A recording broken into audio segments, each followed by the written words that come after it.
Few goddesses survived the turning of the ages. Brigid did. In the mists of Celtic lore, where ancient wisdom whispers through emerald hills, one figure stands eternal.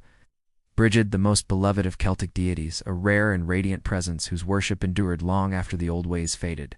Her name echoes still in the crackling of hearth fires, in the gentle splash of sacred springs, and in the rhythmic hammering of forge and anvil. Brigid is not merely a goddess, but a trinity of divine power. She is the flame of inspiration, the forge of creation, and the waters of healing. In her, the Celts found a patron for every aspect of their lives, from the lofty realms of poetry to the earthy craft of the blacksmith. Picture, if you will, the flickering light of a fire in the depths of winter. This is Brigid's first face, the muse of poets, storytellers, and bards. In a culture where the spoken word held power to shape reality, Brigid's gift of inspiration was revered above all. The Celts understood that a well-crafted tale could warm hearts, preserve history, and even change the course of nations. Under her influence, words became spells, and those who wielded them were touched by the divine. But Brigid's fire burns not only in the mind, but in the hands of creators.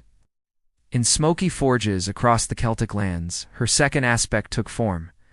Here, amid the hiss of hot metal and the ring of hammers, she blessed the work of blacksmiths and artisans.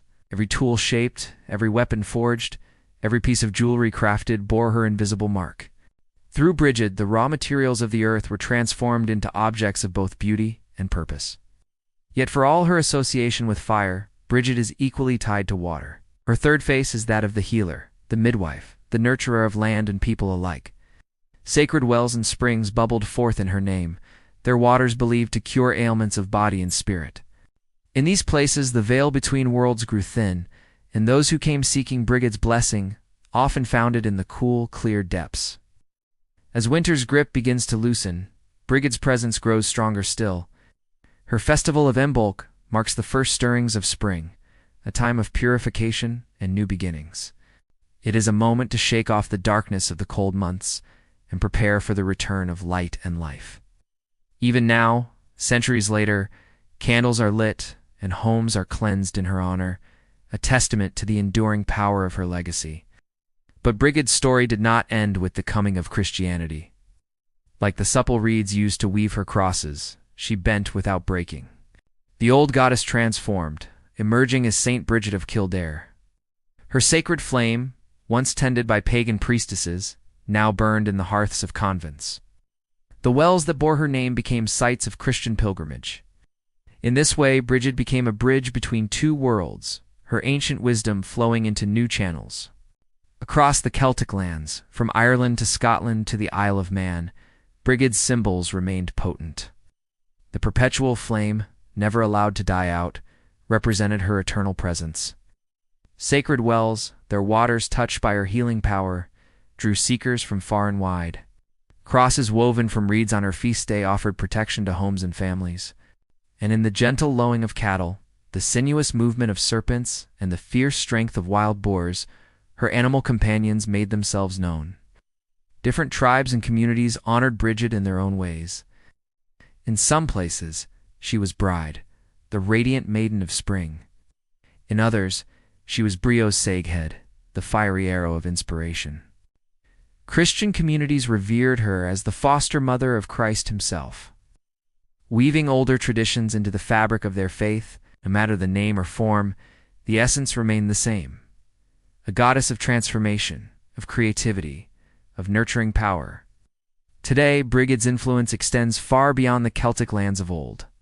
Modern neo-pagans and practitioners of Wicca have embraced her as a powerful symbol of feminine divinity. Folk customs tied to her feast day persist in rural communities, a living link to ancient ways. Artists and craftspeople still invoke her name, seeking that spark of divine inspiration. And at sacred sites across Ireland and beyond, pilgrims still come to touch the waters and whisper their hopes to the goddess who listens. Brigid stands as a bridge between worlds, between fire and water. Pagan and Christian, the spark of inspiration and the soothing balm of healing. She is the flame that warms us on cold nights, the spring that quenches our thirst, the creative force that urges us to make something beautiful and lasting. If Brigid still walks among us, is she fire, water, or both? Perhaps she is the very essence of transformation itself, ever-changing yet eternal. Her story reminds us that the most enduring truths often defies simple categorization, flowing like water and burning like fire in the hearts of those who seek them. As we reflect on Brigid's enduring legacy, I invite you to carry her flame of inspiration forward. Subscribe to our channel for more explorations of ancient wisdom and forgotten lore. And in the comments below, share how Brigid's story resonates with you. What aspects of her triple goddess nature speak to your own journey? Remember, in honoring Brigid, we honor the creative spark within ourselves. Until next time, may your forge be hot, your wells be full, and your words carry the power to change the world.